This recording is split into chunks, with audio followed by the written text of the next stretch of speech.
Hi friends, তোমরা সবাই কেমন আছো? আশা করি সবাই ভালো আছো। আর আরও একটি মিনি ব্লগে তোমাদেরকে স্বাগত। তো আজকে আমরা গেছি দেখো রথের মেলায় গুপ্তিপাড়ার।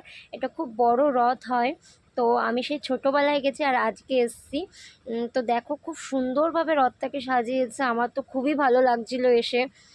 তো রথটা দর্শন করে নিয়েছি এখান থেকে প্রথমেই এসে মেলাতে। আর জানো তো সেদিন বৃষ্টি হয়েছিল, চারিদিক কাদায় ভর্তি হয়ে গেছিলো মেলার ভেতর। তো দেখো এখান থেকে রথ দেখে তারপর আমরা চলে গেছিলাম মেলার ভেতর। মেলাতে কত কিছু উঠেছে তো দেখছিলাম। মা আবার বলছিল কাপ নেবে, তাই একটা কাপের দোকানেও গেছি। কাপ নিয়ে চলে গেছিলাম একটা মথুরা কেকের দোকানে। ওখান থেকে মা কয়েকটা কেক নিয়ে নিয়েছে। আমি যদিও কেক সেরকম ভালো খাই না। তো তারপর চলে গেছিলাম একটা নেল পালিশের দোকানে, ওখান থেকে দুটো নেল পালিশ নিয়ে বাড়ি চলে এসেছি।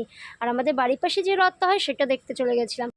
দেখো এই রথটিও খুব সুন্দর সাজিয়েছে। তো আজকের মতো টাটা, বাই বাই।